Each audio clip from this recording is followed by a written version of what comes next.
And here's the deal with the little kids and what's coming up out of underneath those tents in Central Park is they're bringing children up, but the problem is the babies and the children are dying when they get to the top.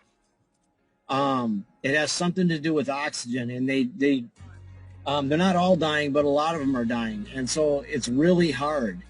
They got the tent set up in a certain way, and another thing is that these kids and these babies cannot even be exposed to the sun for a second.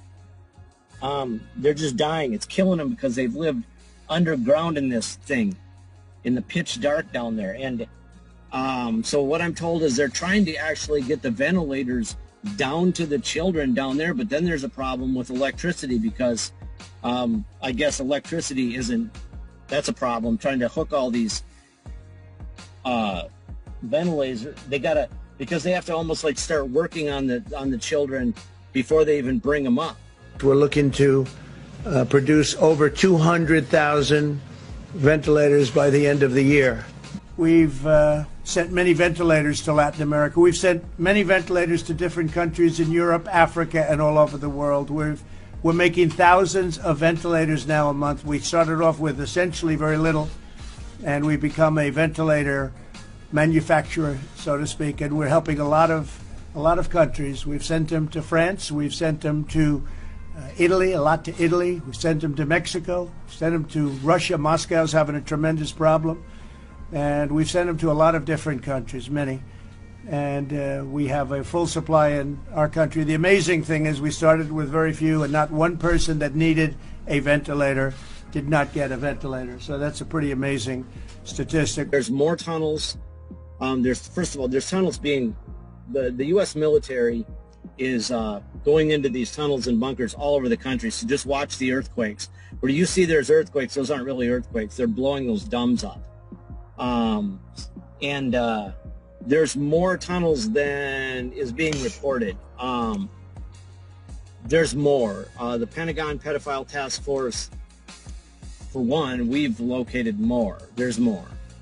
And also coming soon, you're going to learn about probably a great deal of the source of a lot of these babies and children in New York. The problem is what our task force discovered is if we release it, it's a problem. It's being worked out. But if we release it, it's probably going to cause riots. It's unbelievable. It's global, but if I get into the details, we got to work that out. That's coming soon, though. We know how they did this, how they get a lot of these babies and kids and children, and it involves CPS. Babies, we said the social services will do it, unfortunately. They get the babies from families who can't look after the baby and who don't want the baby. Really? Yes. So that's what I'm going to say for now. Yeah. I just wanted to jump on and let you know that that's what's going on. The babies are dying when they get them up. That's what's happening. So they're really, really, really trying. So it's a military operation. Oh, the other thing I was going to tell you is the detractors out there that try to tell you that only the Department of Justice or law enforcement in the United States covers things such as this. They're deceiving you, because here's the deal. The reason the Pentagon pedophile task, the reason that the military is involved, and that's where our information goes to. It goes to military generals. I know their names, folks. These generals that are doing this. I mean, don't let my detractors and those liars buffalo you. This is really happening. The issue, it's jurisdiction. The military absolutely does have jurisdiction on this because we're in a war, and right now President Trump is now the commander-in-chief, as you know, and we are in a war. So we're in a war. He's the commander-in-chief, and the military is executing military actions. They do have jurisdiction under the surface of the earth, even on the continental United States, because that's where the kids are. I mean, think about it, folks. They're not going to send the FBI down into tunnels. These guys are specially trained And even so, there's a war going on. They're killing each other down there. So absolutely pray for our soldiers. And pray for President Trump, pray for Melania, pray for General Milley, and all of our military. I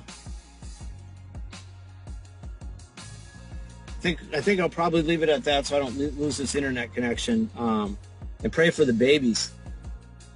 Right now the numbers fit like 50,000. There's going to be more, I'm told. I'm told there's way more. We're finding more tunnels. Oh, the other thing is all these tunnels, these aren't all tunnels that are necessarily appearing on the maps either. Like the DUMBs appear on the maps mostly. But there's a lot of tunnels that are being found in the more local areas that were created by local governments and that type of thing. In towns, cities, all these freaks set up their own little dungeons underneath their own little towns. So there's way more. And this is going to go on for a while. But God bless our military. We're winning. We're winning. President Trump is the commander-in-chief now. The military is answering to him. They know exactly what they're doing. Don't be bullshitted by the liars who are trying to tell you that using words like hope porn and telling you that you're being lied to because somebody's giving you hope. Oh, you can have more than hope. You watch your president. He knows exactly what he's doing. The First Lady knows exactly what she's doing. The generals know exactly what they're doing. And I'm going to leave it at that so I don't lose this connection. God bless you, folks. Let's see. I can't see. This is Timothy Charles Holmseth with the Pentagon Pedophile Task Force. Over and out. Love you. They're bringing babies and children up from underneath the ground where they were being held, captives for crimes against humanity, everything you can think of, sex slaves, adrenochrome production, selling their organs. Some of the kids they're horribly deformed. Their eyes didn't develop. Their ears didn't develop. They've never seen light. I'm not going to get into all the gory details. You can use your own imagination for the horror, but that's what's going on under those tents. You can use your own imagination for the horror, but that's what's going on under those tents in New York. Yeah, so it's a friend of my mom's. She's a nurse. She's 69 years old. She volunteers. So apparently, she is working in a MASH type unit in Central Park. And I don't know all the details of what she told my mom. I don't know if it's more than what I've already told you, but she just said the thing with the kids, it's real, and I have to tell you, it's horrible. So horrible. And she said, please, everybody be praying for those children and for the medical people. Dude, I know somebody personally whose girlfriend is a nurse and knows other nurses, and she's in contact with one of the nurses at Central Park, and they say they're just rescuing kids that are severely screwed up, like they're sex slaves from birth kind of situation. Some of them are deformed. But she's 100% sure that she trusts her friend, and I know her personally, so it's not like fourth-hand information. It is second-hand. But she says the rescue operation has begun, and that's maybe probably what the ships are for. That's close, very, very close to the dumb entrance. Mm-hmm. So when they bring the kids up, they can dark. They can put them in a tent where it's dark, because they can't stand the light of day, because a lot of them have never been in the light of day. Mm-hmm. And some are genetically engineered, and most of those, when they brought them up, died. And that's that big, huge mass grave that's being seen on a lot of Twitter posts now today. Somebody saying, Jennifer's asking, Gene, please explain why kids die when brought up. So if a child or a person is born down there in the dark, and they're essentially just a slave or a tool, and they get, brutalized every day, and they're very fragile in the first place. And they've never been in the light of day. And I've experienced this somewhat myself when we go to sea in a submarine, and I've been out as long as 123 days straight. And when we surface, my eyes can't take the light of day, and I sunburn within minutes. Like 15, 20 minutes, I get really, really bad sunburn. And so you can't take broad daylight like that. You have to adjust to it slowly. And if you've never been in bright daylight, your eyes don't have the ability to dilate enough down to be able to take sunlight, and your skin has never developed the melatonin in the skin the melanin in the skin to take sunlight. That's why you see with animals in caves where they become albino after a few generations, because the bodies don't make the melanin anymore and don't need to. And if you don't need something, that's why their eyes eventually completely go away. They don't even see them anymore because it's dark down there. There's no use to have them. So, the body is made differently to be adapted to that type of environment. So that's the same going on here. Some of these kids are fifth generation. They've been taking kids since the 40s. So if you say every 20 years is a generation, you have the 40s, the 60s, the 80s, 2000, and now we're going to 2020. You have fifth generation down there that were born down there. 4 generations have been born down there. From kids taken back in the 40s, had children, and then they had grandchildren, and they had great-grandchildren, and those had great-great-grandchildren. So, I mean, you're literally starting to adapt the people down there to being in the dark all the time. And this is a picture of one of the kids with some kind of odd hand-like thing. Yeah, that does not look like a regular hand, does it? No. It doesn't look like a regular ear either. No. Interesting. So they wait in the dark because, like you said, they learned a lot when they rescued the kids from California, where they bring up in the light, and many of them didn't survive, right? Yeah, they lost 10% within the first week. That's the same picture there. Yeah, just circling and showing you specifics here. I know, sure, that what they're pointing at there. They're saying that there's something that's part of the person that's way far away from where a person's head would normally be able to extend. So how can this person's side of their face or head be that far over? Yeah, it's interesting. Yeah, they do disgusting things to create just things that should never be done. Okay, let's go back to this picture real quick. Now, I do agree with everything that Gene had to say about this. This is clearly a child. He is apparently mutated, but as far as the appendage above his head, this is another possibility. It could be a hand. Not that I agree with the anatomy of this drawing, but it is another theory, another possibility. I'm just another normal day in the ship doing dental cleaning on a pale, hairless person. Hands look as well. So again, if somebody had the virus, I mean, yeah, maybe they can't clean their teeth for a few days, but if you've been a slave, an ultra slave, they don't care about your teeth. Quite often they need thousands of dollars. So if they're reasonably new, their teeth will still be in bad shape, and they're cleaning the teeth and things to help get the teeth healthy and save them. And this is some of the guys suggesting what some of the hybrid stuff they might have been finding down there. I think that's Tony Podesta art. Oh, yeah. That's just something you really want in your house, isn't it? Okay, if you want to know what kind of sick things these people are doing, look no further than Tony Podesta's art. This reveals a lot about them. It reveals a lot about what they're doing. It's sick. But it also might possibly show us glimpses of what the children, mutated children, may look like underground. Possibilities, maybe these are inspired by them, perhaps, in a very sick, twisted, sort of celebrated way. The forming of the monster with the child, and it's very revealing. Very revealing. So how did this whole operation go down? The assault on the deep underground military base beneath New York and the rescuing of the children that were trapped within. Luckily, we have a very credible source who can give us a little insight. Nighttime rescue operation. Look at that, nighttime. Gene just talked about that, right? This is Timothy Charles Holmesmith. Pentagon once said, this is a quote from his newsletter, he specializes in human trafficking. Pentagon once said the operation was done under cover of darkness, also because of the kids' eyes and skin. Why do you think PG&E shut down the power off? That was a military telling the PG&E to shut the power down. They got to go in the dark. So they went in with all night vision, all in the dark. They did this stuff in the middle of the night, Pentagon once said, and they blew all those underground fires, and because those military boys were pissed, they just blew it. There was a tremendous amount of emotion there, Pentagon once said. Now, I don't know if they're talking about the California one, Gene, that was happening earlier. Talks about the Trump wall, a lot of children. They're talking about this one in New York, that what they found on there, the condition of the kids, the military got upset. It was too much with all the terrible things they saw, so they got the kids out and they just burned the thing. Joe M. from the Military.com Daily News writes, "There's a subterranean world war raging beneath our feet." Donald Trump tweets, "To all of our youth who are missing the start of their Little League seasons, hang in there. We'll get you back out on the fields and know that you'll be playing baseball soon."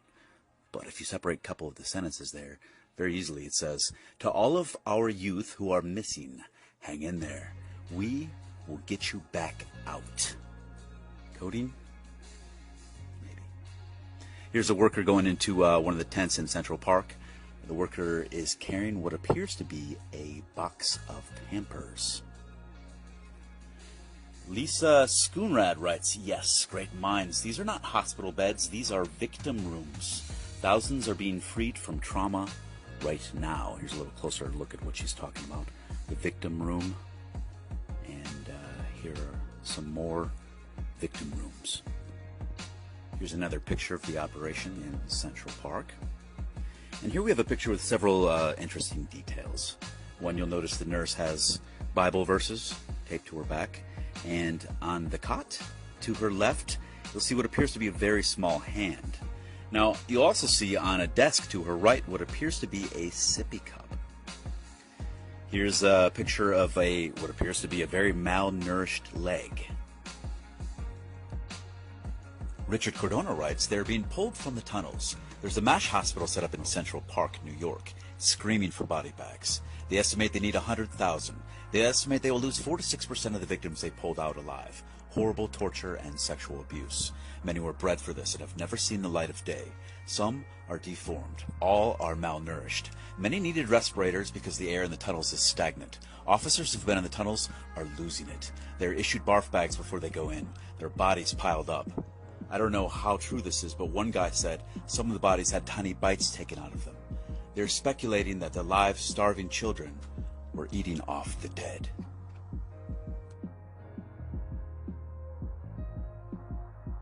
Darkness Falls writes, "POTUS will need to take over the communications network to report this. Cabal Media would never report it accurately. People living around Central Park and such can't see makeshift hospitals full of children. People would panic. D-class. They're bringing liberty to children." Vincent Kennedy writes, "Now, based off the numbers of last year's deaths, one would assume our current hospitals would be able to handle the load. Many more deaths last year. Why the need for the triage in Central Park? Is it actually for more victims and not COVID patients?" Read this person's comment.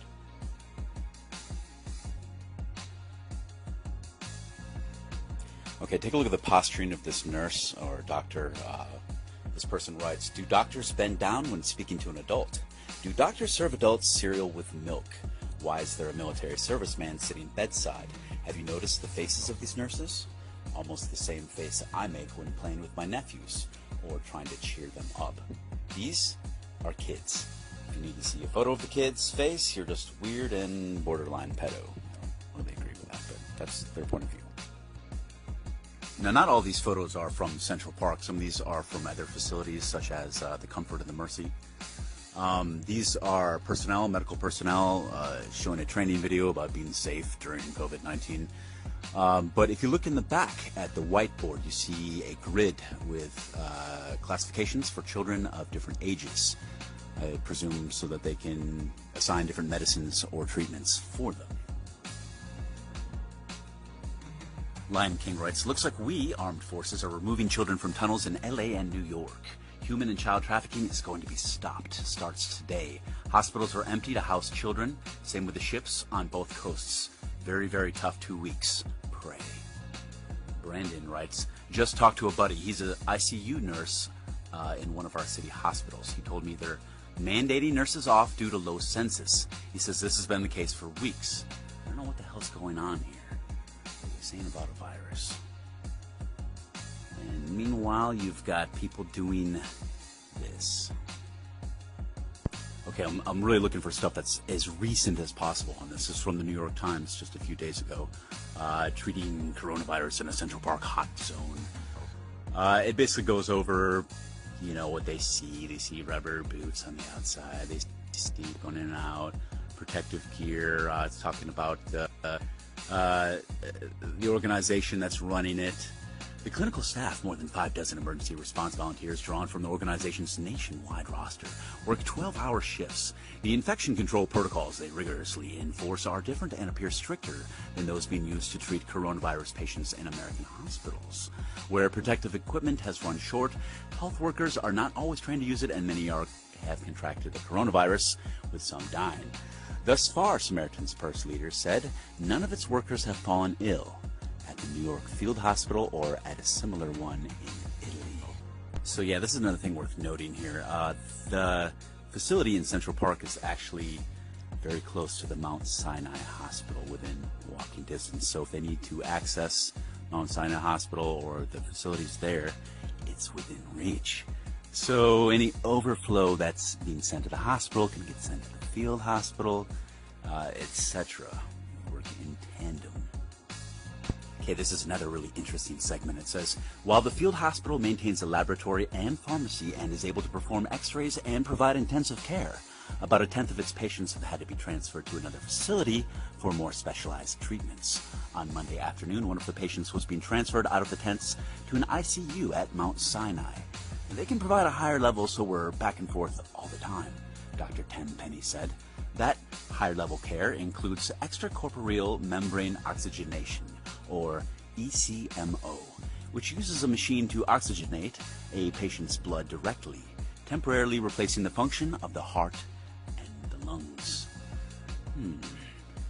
So if you're underground, it seems like you're going to have problems with oxygen.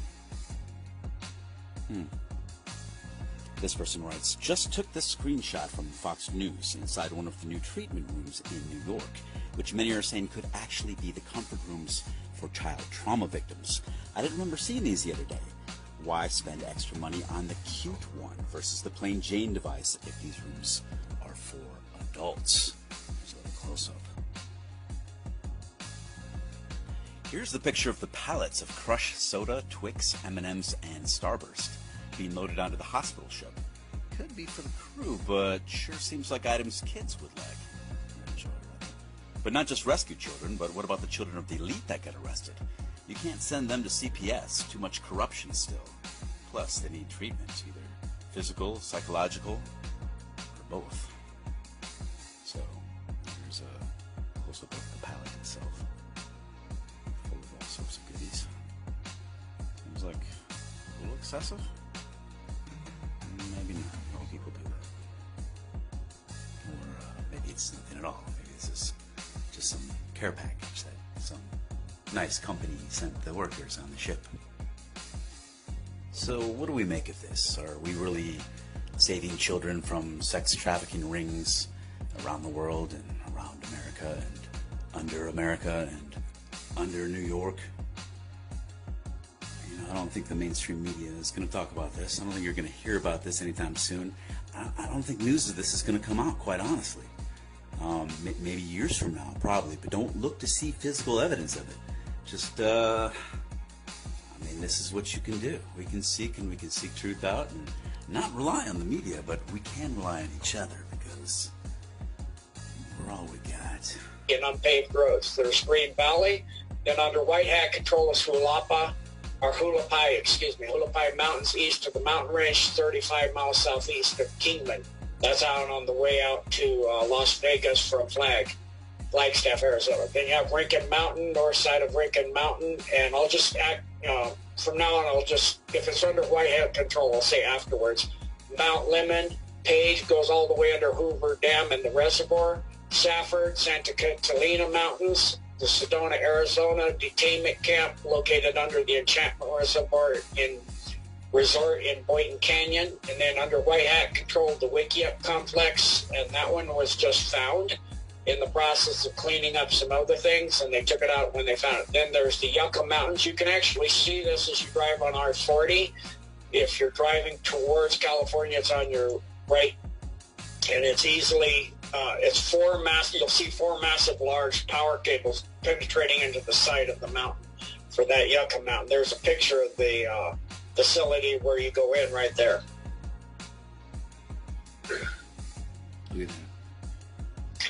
Then we have in Arkansas a White Hat now controlled facility in the vicinity of Hardy and Cherokee Village. This is taken under White Hat control during Hurricane Dorian.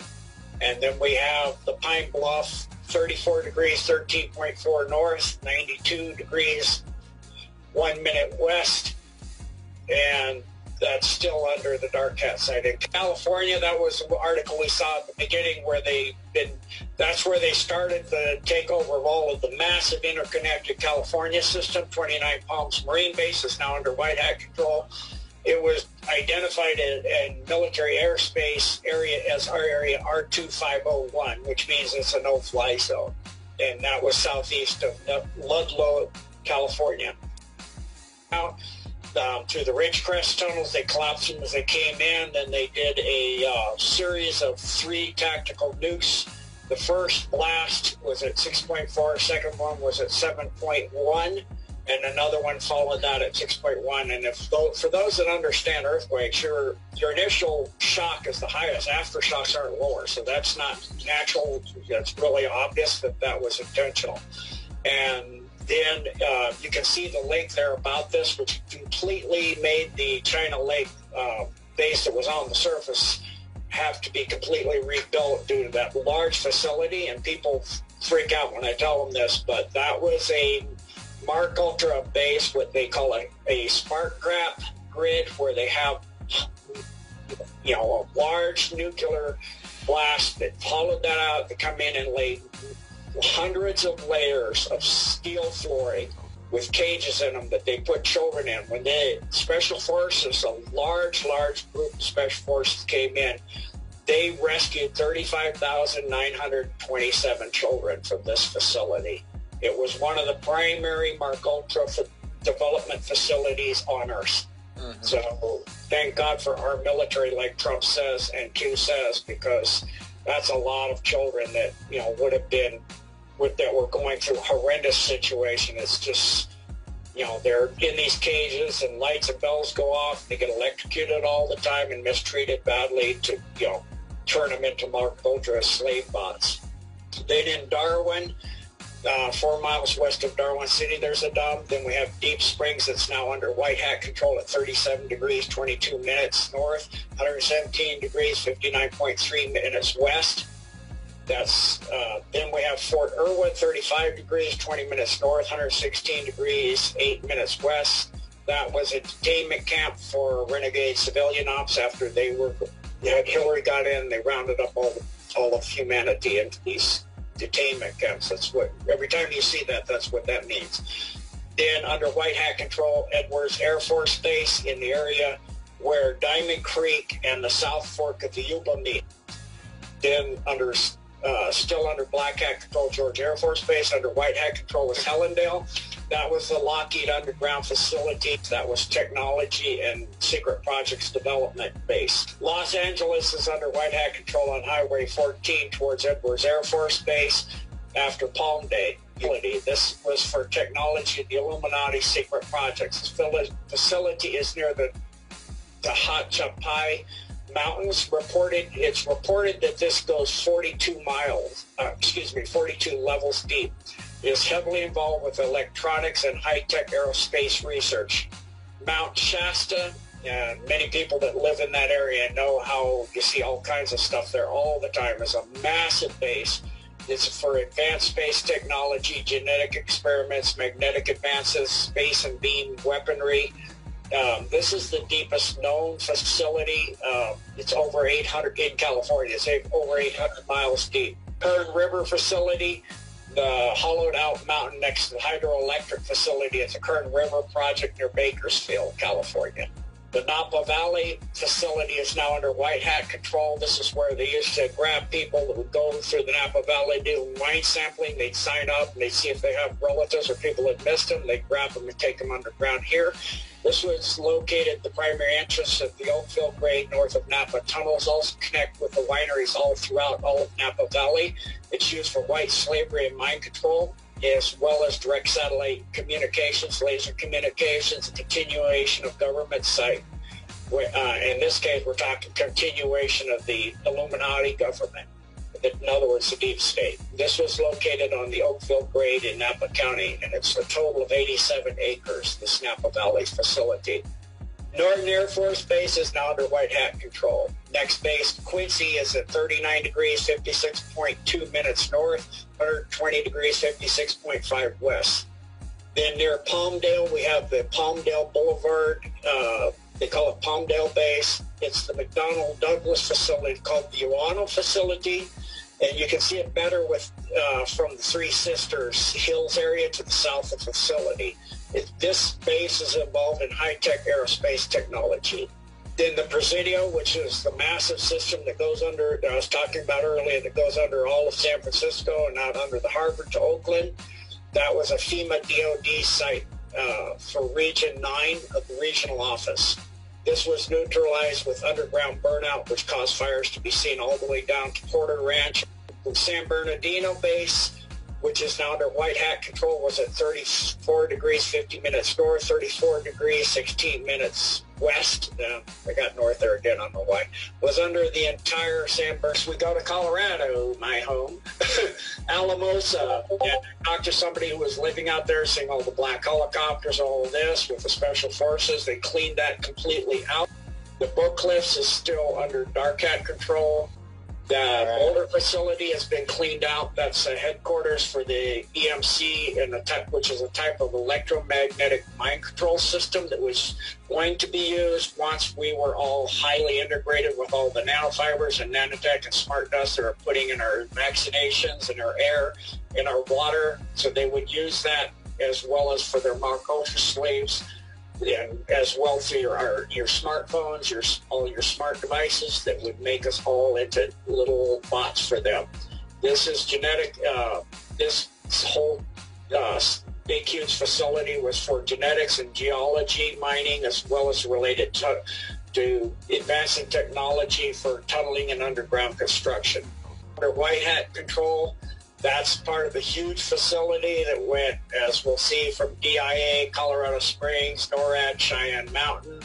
That was for Canada, U.S., and FEMA. Hundreds of people are on staff. It's 4.5 cubic miles of underground caverns, 45 underground steel buildings. They had a complex of tracks and satellites and missiles and submarine entrances and much, much more. This NORAD facility also controlled the Monarch Mark Ultra slave that had the end times programming, which is known as Alex, Janice, and Alexis for callback when they were going to do with Hillary their nuclear war, and then round up the renegade civilians, and they would activate those bots to help take people out. They still have a lot of those bots. From what I've been told, 6 million have been taken out or, got a hold of and taken the implants that they put in them out, and they're, getting their personalities and their beingnesses put back together and getting the demons that they put in charge of each personality once they do the torture and create those personalities. But there's still some, so, when we see the report coming out in maybe with the Durham around March, I would be ready because that's why if they have to do martial laws for these bots, they don't even know that they are. And then that NORAD facility was 1,287 miles of underground road. And that's all now completely under the Alliance control and completely cleaned up. Then there was the Fort Collins, which is still not completely done yet. That came up into the University of Colorado State University at Fort Collins. And then the DIA Denver complex, which consists first off of 5 buildings they dug out and put in there before they laid down the swastika runways for DIA and the buildings. And then they had 74, these 2 primary buildings are 70 floors high. This facility goes down 8 cities literally stacked on top of each other under Denver, and the lowest city is 22 miles in diameter. So this is a massive facility. I've actually been on the train coming from flights and listened to people talking, 2 stories, don't get off at when we get to the main terminal. I got a special tour to go under the big stuff. So, if you're paying attention, you can see that, and that, all of that is connected and underneath there, and you can see it when you ride those trains. If you're paying attention, you can see the train tracks going off in different directions. And this facility was also for a concentration camp for separation of personnel when they would put martial law in after the nuclear World War III. And if you go around DIA and look, the barbed wire all around DIA is facing in, not keeping people out. It's keeping people in. That barbed wire faces in, not out. You can also see pipes and everything coming out of the ground. You can see that huge ziggurat that continues up until they got this under control. You can see semis coming up and dumping dirt, and then you literally sink into that ziggurat, come up facing the other way with materials to take out. There were 2 labs destroyed by scientists that gave their life back in 2012, taking out a dead man switch. This lab laid right underneath Pena Boulevard. For those people that live in Colorado during that time, there was a 4.7 earthquake, and Pena Boulevard was in excellent condition. They tore the whole thing up, and then they came in with trucks, removed all that debris,